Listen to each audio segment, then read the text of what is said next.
All right. Good evening. Thank you so much, my Daf Yomi Shiur. That was an amazing event. I will figure out where I'm going to post my pictures. I've got some good pictures. I don't want to post like 12 pictures onto the chat because some people like don't like it. So what I'll do is I'm going to try to see if everybody doesn't mind me doing that. I'll just dump that. But otherwise, the easiest way to do it. Okay. Because otherwise, I was going to make a slideshow and whatever and just dump them on, jump in with a little pictures with explanation what it is. I think the crowd can handle it. All right, good. All right. If everybody is right, I'm going to post about 10, 12 pictures or so. Because good stuff. So the pictures of the food, it was an interesting experience. Wow. It was very, very lovely. Phenomenal. All right, but we're starting the fifth parak. The fifth parak, right where it says, Kol ha-menachos, at the Mishnah. Kol ha-menachos bos matzah. One of the rules of mincha offerings is that they all come as matzah. Chutz me chametz shebetoda. The only exceptions are, number one, the 10 loaves out of 40, right? We said that the total offering has 40 loaves, 10 of 4 different types. One of the types is a chametz bread. Now, really, a toda is not a mincha. We learned in the last parak, it's not really a mincha, but the common parlance is that since it's a bread offering, we'll just call it a toda, a mincha for the sake of, because there's no kmitza taken, for example. It's just loaves of bread that are brought together with an offering. But because it's a bread offering, we'll go with it, right? That's we're going to call it a mincha here. And that's chametz. And the shtei alechem, the 2 loaves of bread that we've been discussing as part of the Shavuos offerings, also are chametz.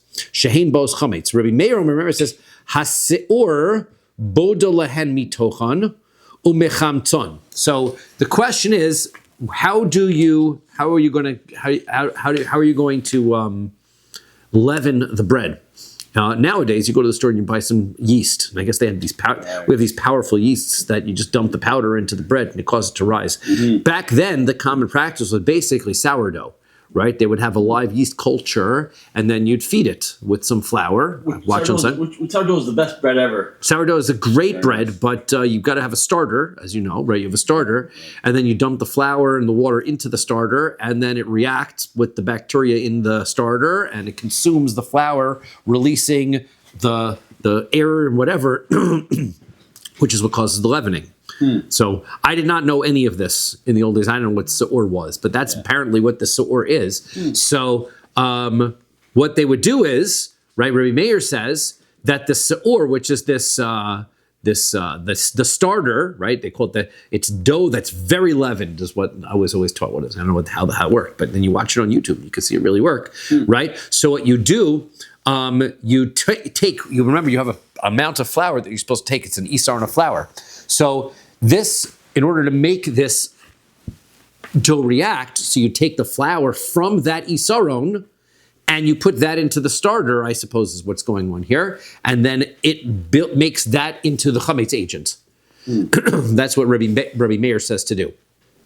Rabbi Yehuda says, "Afi einam min hamuvchar." If you do that, that is not the best way because not everything is going to leaven at the same pace, right? The stuff that you use in the leavening agent, I suppose, leavens much quicker or faster as part of it is consumed by the leavening agent that activates. Ella, he says, rather, mevias haseor, you bring other leavening agent separately that was already started. You bring your starter from home and venos nolotoch hamida, and then you put that into your measurement of flour. And that's how you do it. And then you're going to fill up the measure up until you've got a nisaron. So, Amru lo, the Chachamim said to Rabbi Yehuda, Af hi isa chasera o yasera. If you do that, so then you could wind up with extras or too little, because depending on the thickness of the starter you use, if you have a very thick starter, it might have more flour than what would be considered normal, in which case you've got more flour than the isaron that you're supposed to bring. And if it's a liquidy measurement, then you could wind up with less flour than you need. So that's not an exact science if you're going to bring your starter from home. If you start off with the way Rabbi Meir does it is you start off with the exact amount of flour that you're supposed to have, and then you've got to add in the whatever it is in order to get it yeasting or whatever. Mm-hmm. But the problem is then it's not going to all. You got to get it to leaven is what they call it, right? You can't, but you're not going to get it all to leaven at the same rate. It's not going to leaven all that well. the way that you're supposed to do, if I watch the sourdough videos, or whatever, that you put the thing in, you're supposed to let it sit there for 5-6 hours while it, right? So to get the whole, you're not going to get the whole container rising well, is what Rabbi Yehuda's point about it. Sit there for weeks or something. Yeah, you let this, and the starter sits around. People have these starters that are 100 years old, right? They've got these old, the stuff, the mother dough or whatever they call it. It's really weird stuff. Anyway, the mother dough shit. Huh.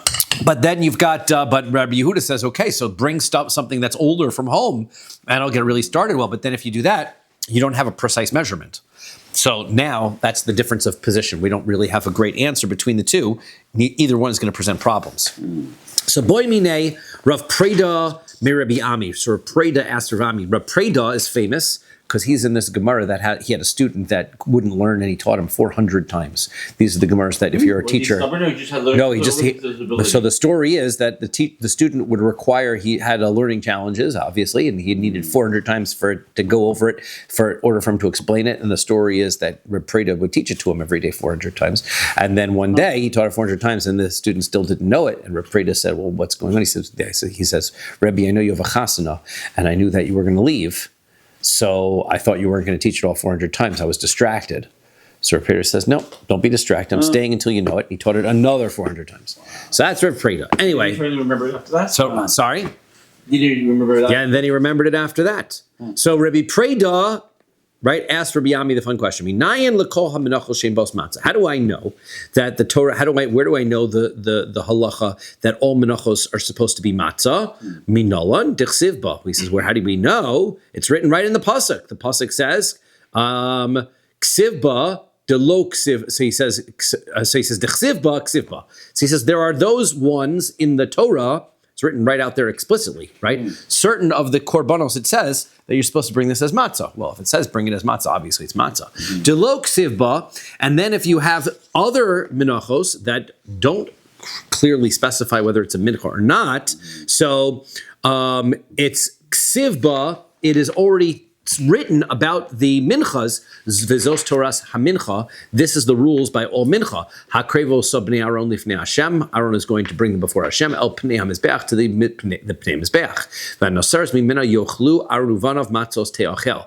And whatever's left over, Aaron and his children will eat from the kmitza, and they will be matzos. So therefore we say that this is the rule by all of the other menachos as well. So basically that's our source. So Amar Le, so Rav Preda said to Rav Ami, he says, that wasn't what I meant, though. Mitzvah lo boili. I understand there's a mitzvah that the menachos should be matzah.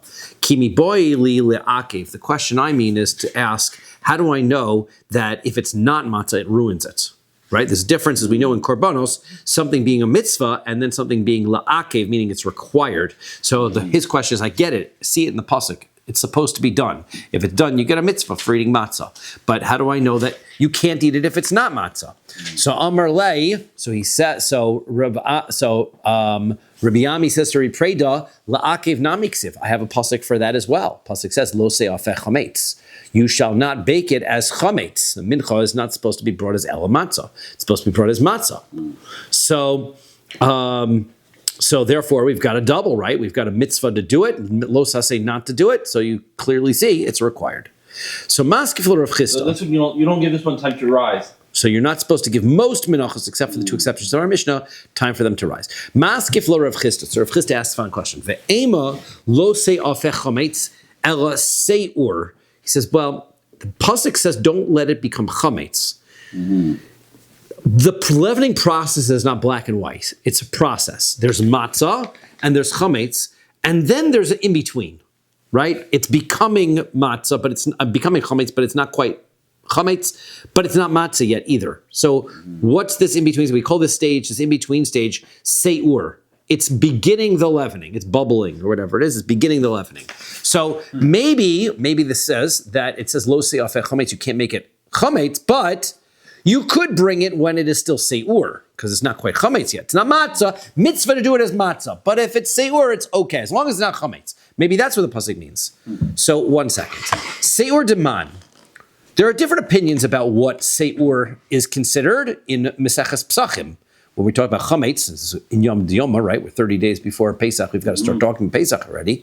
So 30 days? Yeah, 30 days. Yeah. That's right. We're within.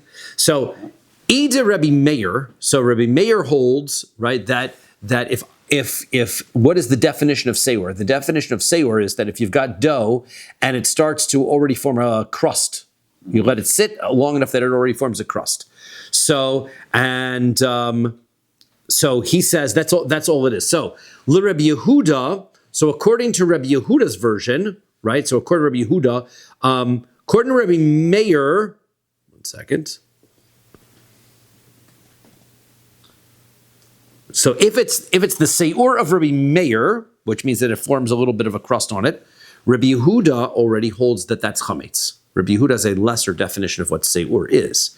So if you take this dough that's already started to harden on the top, Rabbi Yehuda says that's already chametz. So that's not a question. So that's already, yes, exactly. That's already chametz. That's not even a question. That would be chametz. That the pasuk wouldn't say, don't let it become chametz, rather seor, because that seor is chametz. So matzah ma'al, or do I have it backwards? Sorry, I take that back. It's the other way around.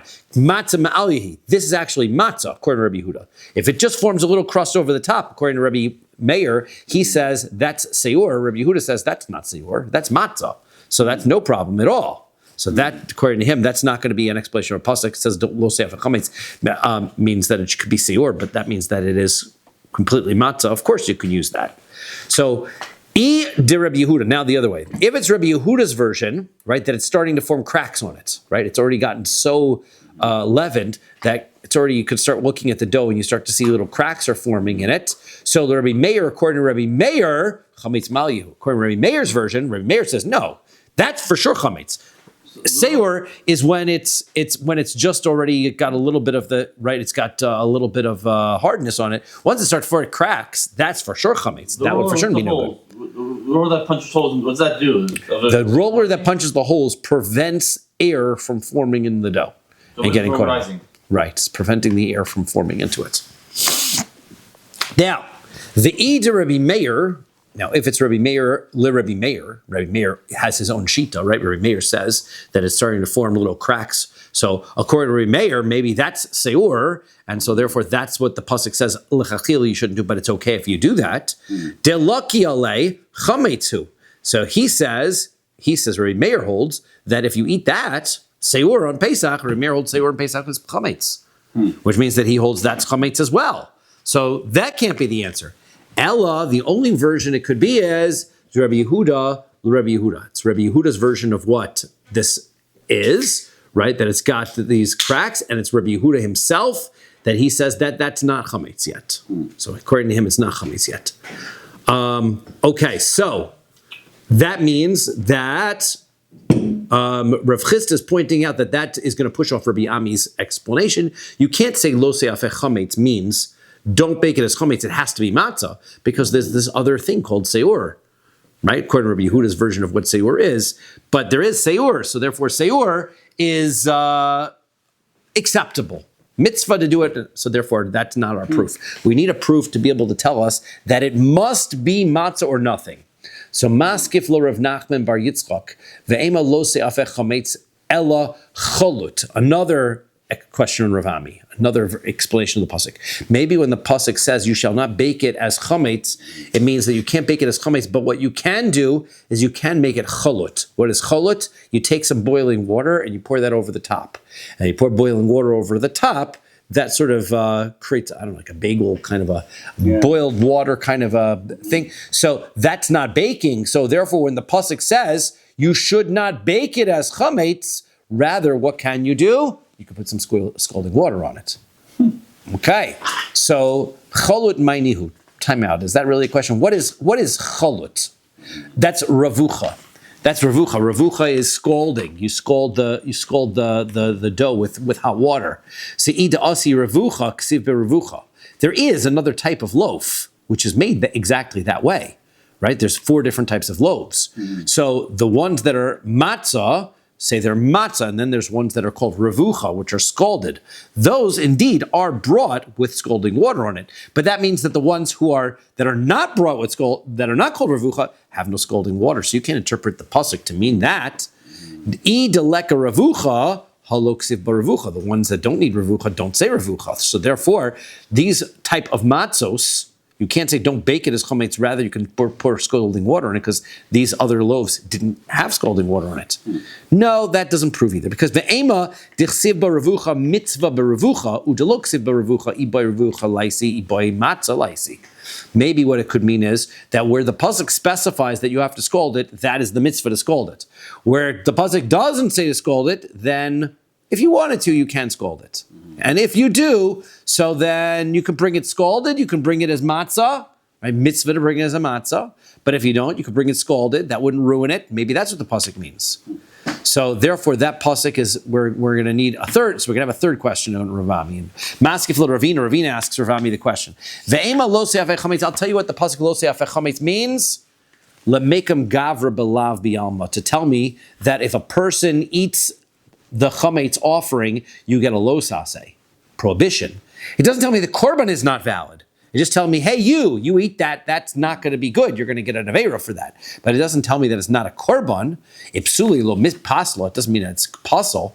So three questions against Ravami's explanation. So we're going to say we're not going to go with Ravami's explanation. We need another place to tell me that matzah is required, and if it's not matzah, it's invalid. Elami nolan. So where's our source? Kidatanya, we're in the brisa. Matzah, the pasuk says, by the mincha machvas, this pan offering of mincha, it says matzah tiyeh. It's supposed to be matzah. So, yachol lemitzvah. You might think that's, like we said, it's just a mitzvah. Positive commandment, eat it as matzah. Talmud Lomer, the pasuk says, tiyeh, it shall be. Hakos of kava chova. Therefore, by saying tiyeh, the pasuk has established it must be that. Boi mina Rabbi Preda me Rabbi Ami. So Rabbi Preda asked Rabbi Ami the following question. Okay, next question. So therefore, that's the proof that it has to be, it's an obligatory thing. Okay? So now Rabbi Preda asked Rabbi Ami a question. Menachos sheniloshos beposhrin. How do we know that when you knead the dough, you're supposed to use lukewarm water? Shouldn't use cold water, shouldn't use hot water. Umeshamron shelo yachmitzu. And you have to guard them so that it doesn't become chametz. Meaning, you have to constantly be kneading the dough. You're not supposed to let it sit. You're supposed to be kneading the dough continuously. Nil medena pesach dechsiv. So we're going to learn nil madena me pesach dechsiv. We're going to learn it from Pesach. It's going to be the same rules. Because the pasuk says by Pesach ushmartem es hamatzos. You have to watch and guard the matzos. So therefore, you have to guard them to make sure that they're not become chametz. You can't use cold water, right? Because that's going to freeze and prevent the dough from being able to become chametz. So it has to be able to become chametz. You bake it hot water, so that's also going to freeze the process. So you have to be able to make it into something become chametz, and then you're supposed to mix it and continuously mix it so that it does not become chametz. So Amar lei, and so it says by Pesach begufa ksiv matzah tiyeh, it shall be a matzah, which means hachayeha, you shall make it live. Meaning keep moving, keep acting on it, keep doing it. That's the pasuk. That's what tells me what you're supposed to do. My matzos for Pesach, you got to constantly be doing work on it. Now, the high apiktei la'akev. So we already explained this pasuk that matzah tiyeh. That's by the matzah tiyeh. Oh, sorry. Rav Ami said back to Rav Preda. We said Rav Preda said it comes from Pesach.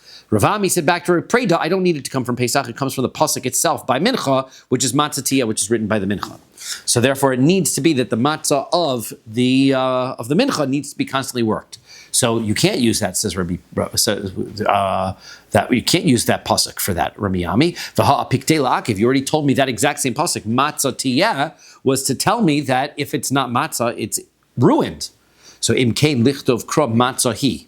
Well, that's all it would need to say. It should say, it shall be matzah. My tiyeh. Tiyeh is a stronger language. Shemas b'minat tarti. You're going to learn both of those things. That it must be matzah, otherwise the offering is invalid. And number two, you have to continuously be working and guarding the matzah to be able to make sure that it does not become chametz. Okay, now, it's Rabbi Preda time. Amalei Rabbanan Rabbi Preda. There was once a time, right? By the way, this end story of Rabbi Preda, in that story we taught 400 times, Hashem comes to Rabbi Preda and says, as a reward, right, you have a choice. Either you could live for 400 years, or all of the people in your generation will go to Olam Haba. So he said, well, I pick everybody in my generation will go to Olam Haba. So Hashem said, well, I give you both, right? Everybody in your generation will go to Olam Haba, and you have to live for 400 years. So Rabbi Preda was around for quite some time. So he had like superstar status, right? Imagine we had a Rosh Hashiva who lived like during the 1700s hanging around that we could just go ask questions about. What did the Chazon Ish say? I remember the Chazon Ish when he was a little boy, right? To have these kinds of things. So we grew up together. Amri le Rabbanan, the Rabbi Preda. So the Rabbanan said to Rabbi Preda one time, Rabbi Ezra bar Brei Rav Avtulis. We are announcing that Rabbi Ezra is here to see you. He is the grandson of Rabbi Avtulis. Dehu Asiri Rabbi Elazar ben Azariah. He is 10th generation from Rabbi Elazar ben Azariah, from none other than Rabbi Elazar ben Azariah of the Mishnah. Dehu Asiri leEzra, and we know that Rabbi Elazar ben Azariah, he got appointed to be the Rosh Hashiva because he was 10th generation from Ezra. So he's a Kohen, right? So these are quite a lineage. So Kai Abava, he's standing by your door. He's coming to greet you. So Amar, so Rabbi Preda, unimpressed. My kulehai, what's the big deal here? Ibar Uryan hu yoy. If he's a guy who learns Torah, then great, just say that. V'ibar Uryan ubar avon yoy. Okay, if he learns Torah and he's got a lot of yichus, hey, that's great too. V'ibar avon v'lo bar Uryan. But all you're telling me is that this guy has got great lineage, and if he doesn't learn, Isha techle, let fire consume him. Who cares? We don't care for this guy, right? He hasn't have the Torah. He's not following in his father's footsteps. Amruleh, so they said to him, Bar Uryanhu. You're right. No, he's a learner. He really is serious. Okay. So now, Amar Lahu Leil Lacy. Fine, if he's a learner, then let him in. Okay, I'll take that. That's what's point. He's making the point. It's not who you're related to, right? You gotta know something. So Chazye Dehava Akira Date. So now Rabbi Preda saw that he came in, and now this guy's a little bit nervous, right? He just got this was his hunt. I'm the 12th generation from his husband, and he said, "Who cares?" So now he's a little he's unnerved. So Pasach. So Rabbi Preda started off the Amar, and he said the following drush to put him at ease. Amart LaShem Adonai Atot Tovasi Bal Alecha. So Hashem, this says in Tehillim, you said to Hashem, you are my master and my good Baal Alecha comes upon you, I think. So Amra Knesset Yisrael Lifnei HaKadosh Baruch Hu. This is the translation explanations. The Jewish people said to Hashem, Ribono Shel, master of the universe, Hachzek li Tova, I deserve good, right? That's what he said. Mart la Hashem, la Hashem, Adonai Atatovasi, right? We deserve good. So Shodiach ba'olam, because why? Because we're making sure everybody in the world knows about you. We're doing good things. So Amar La, so Hashem says back to the Jewish people, Tovasi Bal Alecha. He says, my goodness does not fall upon you. Eini machzik tova el Avram Yitzchak v'Yakov. I'm going to recognize Avram Yitzchak and Yaakov. Shadiuni tchila ba'olam. They're the ones who started it, right? So you guys are doing a good job, but I got to go back to Avram Yitzchak and Yaakov. That is theirs, right? Shenemar likdoshim asher ba'aretz hema va'adire kochaf tzibam. As the pasuk next says, right? The pasuk that comes up, it says that to my holy ones that were in the land, those are the ones that are my mighty, and all of my desire are with them. Those are the mighty ones. Okay. Now, Kevon Desham'e Dekamar Adir. Once Rabbi Ezra heard Rabbi Preda use the word Adir, so because that was in the pasuk Aderi Kochef Sebam. So Pasach V'Yamar. So he said, "I've got a good riddle. You might want to hear." Right? It starts about Adir. It says, "Yavo Adir veYifra la'Adirim ma'adirim be'adirim. Right? He says, yeah, it's good, right? What does this mean? The mighty should come and be paid from the mighty in the mighty. Right? Say that 10 times fast. Right? Very difficult to say. So now, okay, Rabbi Ezra says, I'll explain what this means. Yavo Adir, the mighty one will come, is HaKadosh Baruch Hu. That's Hashem. Dichsiv, because the pasuk says, Adir b'marom Hashem. Okay, Hashem is the mighty in the heavens. V'yifrol Adirim, and he's going to pay back from the mighty. He's going to pay back the mighty, right? He's going to get vengeance for the mighty. Elu Yisrael, those are the Jews. Shinemar's pasuk says, V'adiri kol tzibam. Their mighty ones are the ones that I desire. Okay. Now this time we're saying that's on Yisrael. Before we said it was on Mitzvah. Right. Okay. Me Adirim, from whom? From the mighty ones. Elu HaMitzrim. It's good Pesach, right? Oh, these are the Egyptians, where Hashem is going to repay the Egyptians. Dichsev Tza'alu Kalferes B'mayim Adirim. Hashem made them they bounced like straw in the waters. The mighty ones bounced in the waters. Now, very important. Well, we'll say that in a second. Be'adirim, and how did he repay the Egyptians? With the adirim, with the mighty. Elu mayim, that's the water. Shenemar mikolos mayim rabim, from the sounds of the great waters. Adirim mishbereyam. The water is called adir, mighty. So important, and it is the halacha that brought in the Mishnah Brura. When you are reading Az Yashir every day, and we say this, Tza'ulu kalferes b'mayim adirim, right? It can be read, you might think, and I indeed did until you read through, that it is that the Egyptians were bouncing about in like straw in the mayim adirim, in the mighty water.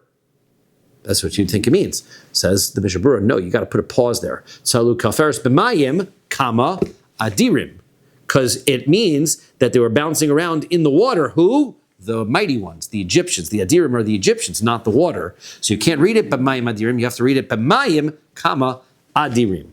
Okay, go ahead, Yehuda, hit it.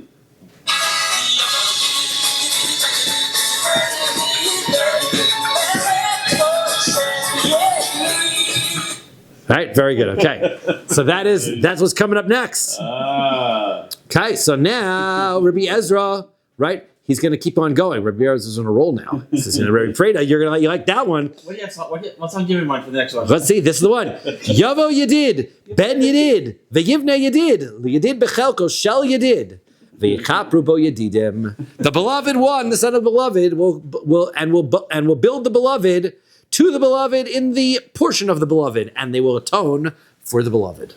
Okay, so let's see. How does that work? Yavod Yedid, the beloved should come. Ze Shlomo Melch. That's Shlomo. Dichsev, as he's called, v'yishlach biyad Nasan Hanavi, that he sent in through Nasan Hanavi, v'yikra Shemo Yedidya, and his name Shlomo got called Yedidya bavur Hashem. Right, that's Hashem. Shlomo was beloved to Hashem, so Nasan told him that Hashem likes to call you Yedidya. That's it. Yedidya is Shlomo. Ben Yedid, he's the son of Yedid. Who's Yedid? That's Avram. Ze Avram. He's the great-great-great-grandchild of Avraham. Dechsev, as the pasuk says in Yirmiyah, Meli Didi Bebesi. Right? Why is Avraham that you're standing in the Beis Hamikdash? The Yivne, and that was right. That Pashtus is that Yirmiyahu is talking about that he was davening in the Beis Hamikdash, talking about himself. But the pasuk here is he's explaining it as that I guess Avram Avinu was standing in the location of the Beis Hamikdash. I guess maybe by Akedas Yitzchak he stands there, or he met during the times of Mashiach. Then he met Avram Avinu there. But okay, he sees Avram there, so he's called Yedidi. The Yivne Yedid, he's going to build Yedid. Ze Beis Hamikdash, that's the Beis Hamikdash. Dichsev, Ma Yedidus Mishkinosecha.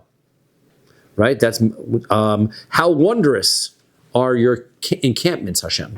Li Yedid, for the Yedid, Ze HaKadosh Baruch Hu, he's going to build it for Hashem. Dichsev, as it says, Ashira no li didi, I will sing out to my beloved. And then it says, Bechelko shel Yedid, in the portion of Yedid. Who's that Yedid? The Zeb Binyamin. That's talking about Binyamin. Shenemar leBinyamin Amar Yedid Hashem Yishkan Levetach Halav. Binyamin is called the Yedid. So v'yachapru bo Yedidim, and in that Beis Hamikdash, the beloved will get an atonement. Elu Yisrael, those are the Jewish people. Dichsev, as the pasuk says, Nasati es yedidos nafshi bekaf oiveha. Right? I placed my beloved in the hands of her enemies. So the Jewish people are called Yedid. So now we know what that song means, right? Yavo Yedid, right? You did. So now you understand that song is referring to the rebuilding of the Beis Hamikdash, right? And there you go. Okay. Then he continues on. Yavo Tov v'yekabel Tov mitov l'tovim. Okay, the good will come and receive good from the good for the good. How is that? Yavo Tov. Tov will come. Who's Tov? Ze Moshe. Tov is Moshe. D'chsev v'atero so ki tofu. Right? Yocheved saw that Moshe was good. V'kabel Tov zo Torah. And he will receive the Tov. What is that? That's the Torah. D'chsev ki lekach Tov nasati lachem. Right? And mi Tov from Tov. Who's that Tov? Ze HaKadosh Baruch Hu from Hashem. D'chsev, the pasuk says, Tov Hashem lakol. Hashem is good to all. La Tovim for the good ones. Elu Yisrael, the Jews. D'chsev hetiv Hashem la Tovim. So therefore, again, a nice riddle to be able to all those things. Then we have another one, third one. Yavo zeh v'yekabel zos mizeh la'amzu. This one will come and receive this from this for this nation. Yavo zeh, this one will come. Zeh is Moshe. Tichsev ki zeh Moshe ha'ish. Zeh Moshe ha'ish is in Shmos. Zeh Moshe ha'ish. V'yekabel zos, and he will receive zos. That's the Torah. Tichsev v'zos ha'torah shesa Moshe. And then Mizeh from Zeh, Zeh HaKadosh Baruch Hu, Zeh Hashem, D'chsev, Zeh Keli V'Anvehu. And then Lamzu, he's going to bring it for this nation, Elu Yisrael, Shnemar Amzu Kanisa. So, there you go. Those are all those nice riddles. Sayings that they made up? Sounds like Ezra was being very, very clever to show how well he knew the psukim of all the different times. The same word can be used to describe different things, right? So he was, showing off his right? His riddle is, so it's very good. Since we talked about this pasuk, let's go back to the pasuk.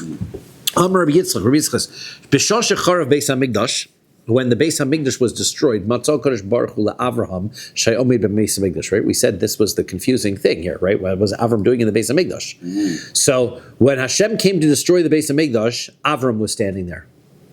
Right? Avram came to stop Hashem from destroying the Beis Hamikdash. Amar lo ma lididi bebeisi. So that's where Hashem says, "What do you do? What did Avram? Why are you here in my house?" Amar lo, he said to him, "Al iske banai basi." I came because of the Jewish people. Amar lo, so he says to him, "Banecha chatu golu." Your children have sinned and they've been exiled. Amar lo, he said, "Shema b'shogeg chatu." Maybe it wasn't their fault. Maybe they did b'shogeg. So. Amar lo, so he says to him, this is very Avraham Avinu, right? This is he negotiates for Sodom. This is very Avraham Avinu, right?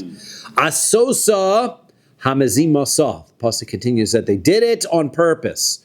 Amar lo, shema mutan chadu. Maybe only a few of them did it. Maybe it wasn't everybody. Amar lo, so Hashem says harabim. No, it was everybody. Amar lo, so Avram says haya lechol iskor lehem bris milah. Right? What about the bris milah? They all had a bris milah that should protect them. You got to remember that. So Amar lo, so Hashem says, "Ubesar kodesh yavru me alayich." The holy flesh they removed from themselves. Bnei Yisrael did not keep the bris milah, and so they had no zchus of the bris milah to protect them. Amar lo, to that Avram said, "Shema im himtanto lahem hayu chozrim b'tshuva." If you just give them more time, maybe they'll do tshuva. So Amar lo, Hashem says, Ki ra'ah seichi az ta'alozi. In the time that they were happy and they had plenty, they were doing all the wrong. They just did more and more wrong things, right? I understand if they're in bad shape, if things are bad and they're not keeping the mitzvos, they're exhausted, they're tired. No, everything was going well, and they wouldn't keep the mitzvos. So that's it. Miyad, and immediately, as soon as Avram heard that, he put his hands on his head, he cried out, and he started crying. The Amar lo, and Avram says to Hashem, Shema chas v'sholmein lahem takona. Maybe now there's no hope for the Jewish people. Maybe they'll all be exiled, and that's the end. So a heavenly voice came out and said to him, Zayis ra'anon yefei pri toar kara Hashem shemecha. Right, you don't have to worry about that because it means that they are the Jewish people are compared to an olive. Right, that is, I guess yefei pri toar, that has beautiful fruit. Hashem will call out your name. So what does that mean? Why are they being called an olive? Ma zayis zu achariso besofo. Just like an olive tree, right? It doesn't bear fruit all the time, right? So it takes a long time. When you plant it, it doesn't blossom right away. Af Yisrael charisan besofon. So too, right? Even though the Jewish people are like this, give it time, and they will blossom the fruit again. So don't worry about it. They're coming back. Okay, so now we're going to continue on the rest of that pasuk. Lekol hamula gedola hitzis eish aleha v'ra'u dol Yosef. So Amar Rabbi Chanina bar Papa. Rabbi Chanina bar Papa explains lekol milehen shel meraglim. The kol hamula gedola means that the sound of the mula gedola means the sound of the words. They're great words of the meraglim. This pasuk is saying the sounds of the words nisro'olu daliyusehen shel Yisrael. So because of the terrible words of the spies, the Jewish people were punished with hitzis eish aleha. They got fire placed upon them, and their branches that hang down, I guess, were dried up, or they broke off. They broke off the branches. The Jewish people's branches were broken off. So the Amar Rabbi Chanina bar Papa. So as Rabbi Chanina bar Papa explains, Davar Godel Dibru Meraglim Bosashah. The thing that the Meraglim said was really, really bad. That's why it was such a huge punishment. Because the pasuk, they said, Ki chazakhu mimenu. They said, they're stronger. We would really translate it as, they're stronger than us. Right? We can't go in and conquer. They're stronger than us. Al tikri mimenu ella mimenu. Sounds like the same thing, except there's a dot in the nun. If you read it mimenu, they're stronger than us. If you read it mimenu, it means that they're stronger than him. What does that mean? That means they're stronger than Hashem. That's a terrible thing, right? Kebiyachol is as though shafilu balabayis ein yachol lohotzi kelev misham. The owner of the house, Hashem, can't even get these people out. They're too strong. Hashem can't even get them out. That's what they were saying. Okay. How could they be too strong for Hashem? If Hashem came of anything. Right. That was the problem. So therefore, that was their terrible avera was claiming that Hashem was not all powerful. So that's what the issue is. Maskifla, and that's why ultimately the Beis HaMikdash was destroyed. Maskifla, as well. Well, the Meraglim started everything off, right? Maskifla Rabbi Chia Rabbi Chanina. So Rabbi Chia Rabbi Chanina asked the following question: Hai lekol hamula gedola says that they listened to the kol hamula, the sound of the great hamula. You say it means words. That's lekol mila mi boile. That should say to the sound of the words. Mila is words. Mula is not the same word. Mula is this. Ella. So rather, Amar Kodesh Baruch Hu Avram. Hashem said to Avram, Kol choshamati v'chamalti alehem. What it means is he's saying, I heard your voice, and hamula means I have remorse. I have had mercy on them. Originally, the decree against the Jewish people was that they were going to serve the 4 kingdoms. When they go into exile, they're going to serve the Babylonians, the Greeks, the Persians, and the Romans. That's the 4 Golios. Kol achas ve'achas arba malchios. Kishir arba malchios. Each one of those exiles would have been the length of the current exile. So we would have been exiled times 4.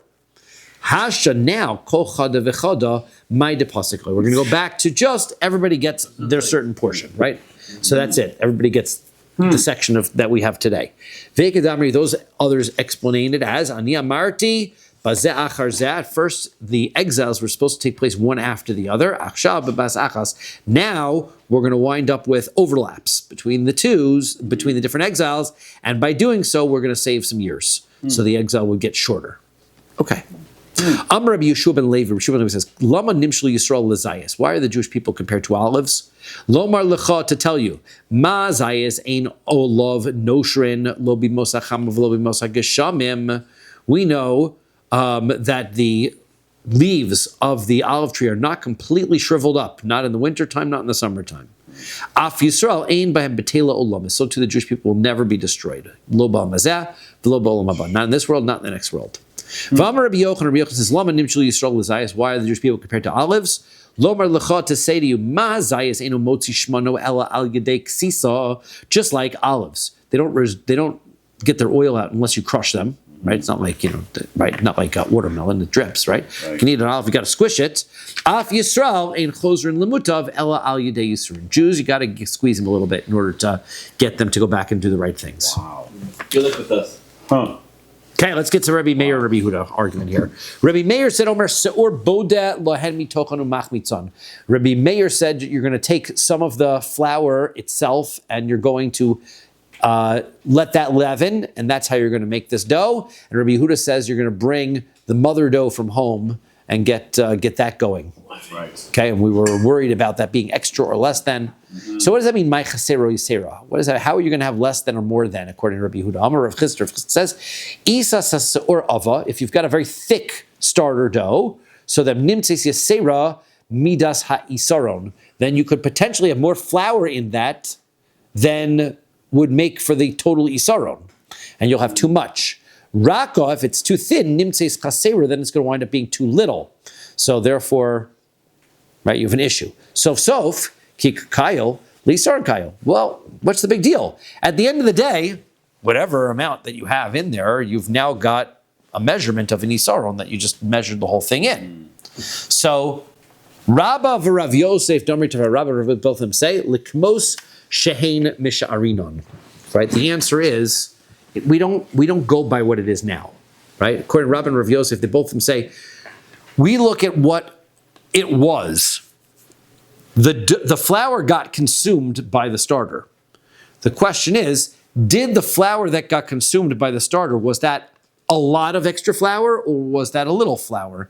What difference does it make? It doesn't make a difference now. The answer is it does, because we don't look at what it is now. We look at what it was, how much flour you put in. And that's going to be a big argument that we're going to see on the next page of Gemara. About whether we look at things according to the way they are now, or do we look at the things as what it was originally. Now, everybody holds that we're going to look at what it was originally. Therefore, it matters if you've got a thick dough now. Okay, you're right. I've got the total amount that's the right now. But that may not help me, because if the I put in more flour than was necessary at the beginning, or too little flour at the beginning was necessary, then that's going to ruin it. Velishko purta mine. So why don't we have a solution for everybody? Let's take some of the dough. We'll take it very precise. We've got the isaron. We'll take some of that isaron, velichamtse me'abroi, take it out of the bowl, make it leaven outside of the bowl first, velese v'nilusha badei, and then mix it back in. That way you're best. Rabbi Meir says you're going to make it all chametz inside the bowl. We don't like that because it doesn't all work well together. And then Rabbi Yehuda says we'll take some outside and start it from home, but we don't like that because you're not measuring it enough. Well, measure it properly and then take some of that dough, take some of that flour out and put that back in, and now you've got a starter, and then dump it back in. So the answer is no, we don't do that. Gzeira dilma asi lisuye me alma, because we are worried that if you start doing that, right, then people are going, once you start taking dough out of the total measurement, then people might bring dough, the flour from other places, and then they're going to mess up the measurements totally. So we don't want to do that. Okay. Tana Rabbanan, Rabbi's one. Ein machmitzim betapuchim. You're not allowed to knead the shtei alechem, or the lachmei toda, that are supposed to become chametz, with apples juice, right? And we have that juice matzah, right? They call that, right? Matzah shira, egg matzah they call it, right? That's like, I don't know why, there's no eggs in it. Is that right? It's juice, right? They knead it with juice. Apple juice, usually we call apple juice matzah. Right, apple juice. Could should be called apple juice. I don't know why they call it egg matzah, but I don't know why they call it eggnog either. There's not a lot of eggs in these days. I don't know. Mishum Rabbi Chanina ben Gamliel amru machmitzin, but Rabbi Chanina ben Gamliel says that you can do it with apple juice, right? It does work. It does, right? The question is, does apple juice make it chametz or not? So Rav Kahana masni Rabbi Chia ben Tradion. Rabbi Kahana, he taught this brisa was Rabbi Chanina ben Tradion, not Rabbi Chanina ben Gamliel. Kaman azli hoditznan. Who does the following Mishnah go like? Right? Maseches Trumos, it says tapuach, if I've got an apple, sharisku unasano betocha isa, and I grind it up, got apple juice. But it's like, I think it's pure apple puree. Apple puree is really more what it's like, right? And you put that into some dough, chimtza, and now it becomes leavened. Harezu asura, so you're not allowed to, now you can't eat it, because the apple is truma. If the apple is truma, and now I make some kind of dough out of it, the fact that the flour leavened using the apple juice, so that has made use of the apple juice, and now the whole thing is prohibited for non-Kohen to eat. Come on, who is that like? Lema Rabbi Chanina ben Gamliel. Let's say it's Rabbi Chanina ben Gamliel, who says that it in fact is a leavening agent. So velo rabbanon, it's not the rabbanon. No, afilu tim rabbanon. Let's say it is even the rabbanon. Nehida chametz gomer lohavi. Fine, it's not chametz gomer. It's not really chametz, but nuksha mi havi. There's another category of chametz nuksha, which means that it is chametz that isn't really leavening, but it's partially leavening. Nuksha means partial? Yeah, it's not quite being done well, right? So therefore, it's got the ability, chametz nuksha is going to be prohibited on Pesach, midrabanan, rabbinically, and things. So it's not going to be a good enough leavening agent, but it's somewhat of a leavening agent. Could that be one of the reasons why when you have a problem with matzah, you not use it, because it could be a problem with that? Yeah, it might even become chametz. We're not even sure whether it accelerates the chametz process. In that bubble of the matzah. So therefore, you're not supposed to eat that unless you are an infirm. Amar Rabbi Ila says, Ein lecha hakasha lekmitza yoser minchas chote. You know what the hardest offering to do kmitza on is? The minchas chote. It's all it is flour. And therefore, when you try to scoop flour up, fine flour, so then it falls out of the holes in your fingers and you wind up with too little. That's going to be a very hard kmitza to do. So Rabbi Yitzchak bar Avdimi, or Rabbi Yitzchak bar Avdimi says, Minchas chote megabla b'mayim ukshera. You don't have to do it that way. You could put some water in it, mix it up. Now you've got a dough, and then you could scoop that up, and it won't fall out. That's the simple answer.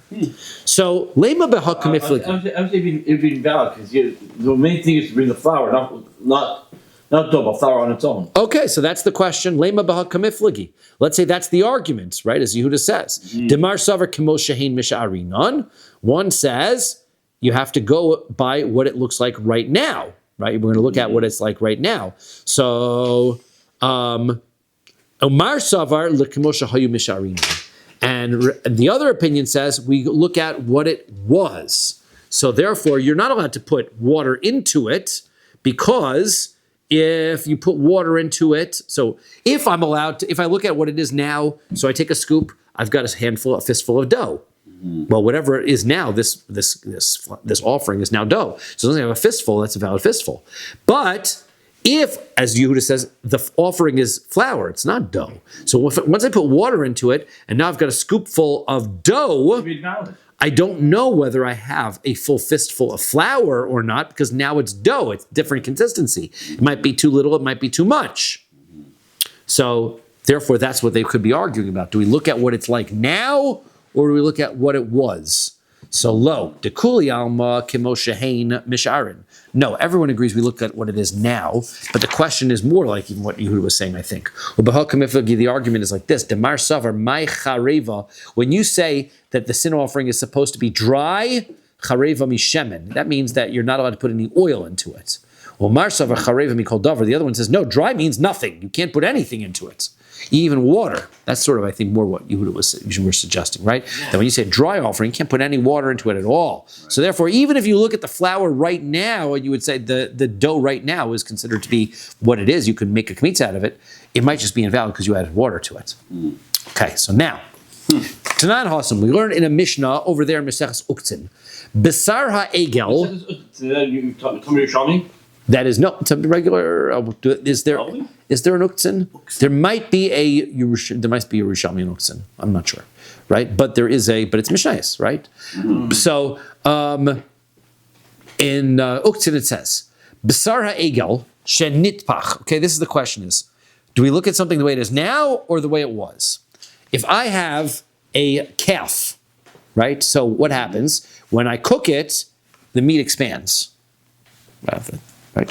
So now, if I have an older animal, when I cook that, it contracts, shrinks. Okay. So now, mishtaran lekmo shehein. In order for me to figure out, you need to have a kibetza, an egg's volume, in order for it to transmit tuma. So how do I take a look at this? Do I look at what the size of the meat was before I cooked it, or to look at what size of the meat now? That's the question that we've been discussing. So, which says, the first opinion is, we take a look, what this says is, we look at it the way that it is. So now, Rav, Rabbi Chia, Rabbi Yochanan Amri. So Rav, Rabbi Chia, and Rabbi Yochanan, all of them say, the Mishnah means, Mishtaran Kimos Shehain. We look at it what it is right now. If it's once it's shrunk, it's less than a kibetza, it's not tameh, right? If it grew into a kibetza, now it is tameh. Shmuel, Rabbi Shimon, bar Rabbi Reish Lakish Amri. Shmuel, Rabbi Shimon, and Reish Lakish, they all say, Mishtarin l'kimos shehain. You take a look at what they were at the beginning, whatever the value of the meat was at the beginning. Okay, so Meisvei, let's ask the question this. Basar egel shelo haya bo kashir. Let's say, says the Mishnah, says Brisa says, if I have calf meat that originally did not have a kibetza, v'tavach v'amad al kashir, and then you cook it, and now it is a kibetza. It expanded, now it is a kibetza.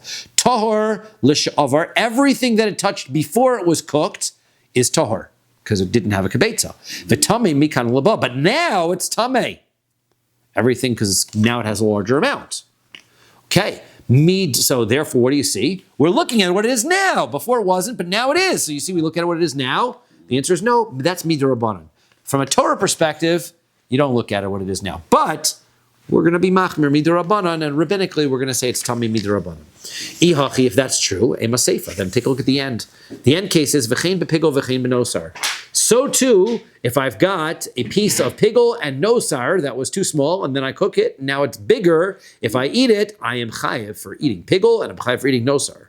So if you're talking about too much deoraisa level, then I understand why you're comparing it to pigol and nosar. But Ela amar derabanan, if it's rabbinic, pigol and nosar derabanan miyika. There's no such thing as pigol and nosar that's rabbinic. Pigol and nosar is a Torah rule. So therefore, if it's not large enough, it's not pigol or nosar. So what's going on? So let's say v'chein betumas pigol, v'chein betumas nosar. They made a rabbinic enactment. Whenever they want to prevent somebody from eating something and coming, they made a rule to keep people from coming in contact with it. So they said that pigol and nosar of the proper size is going to create tuma if you touch it. That's only a rabbinic rule. So this is saying that once it grew and expanded into the proper size, it is also tameh. I would have thought that is not true, because hoel v'tumas pigol v'tumas nosar derabanani, since the whole idea of tuma by this piece of pigol and nosar is rabbinic in nature in the first place, kuli hai b'derabanan lo avid rabbanan, the rabbanan wouldn't come along and establish that the piece of meat, which you wouldn't even be liable if you ate it, where it's going to become tameh anyway. The answer is no. They made the rule as long as it is of the right size now, even though you wouldn't be liable if you ate pigol from it, because it was not the right size at the beginning, we're still going to make it tameh. Okay, Toshma, we'll do one more of these. Come and listen. So, basar zikena shahaya bo kashir. Let's say I've got a meat from an old animal that had the proper size. Vitzamak, and now it shrinks down. Pachos mikashir, now it's less than the right size. So now it's the opposite question. Tameh lishavar, everything that it touched beforehand was tameh. V'tahor mikana labah, but everything that touches now is tahor. So let's go and explain this. Amar Rabba. Rabba says, Kol hecha demikara hava bay v'hashta leis bay.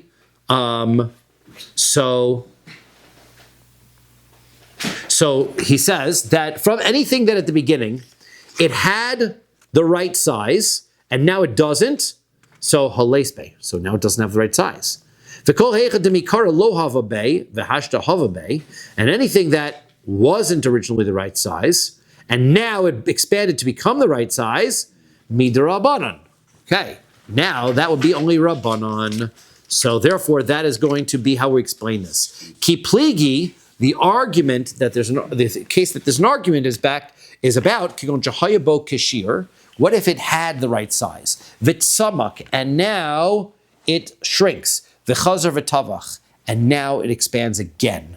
Because originally, everybody agrees, if it wasn't, okay, so Demar Savar, one says, yesh dichui b'isura, there's such a thing as pushing away the Isser, Umar Savar Ein Dichui B'Isura. One says there isn't. We're going to explain what that means when we pick this up tomorrow, and we'll pick up from here. So we'll end here and pick up. We're sort of in the we're going to pick up in the middle of the sugya. Sure. We'll do a little bit of review and take off from here. Perfect.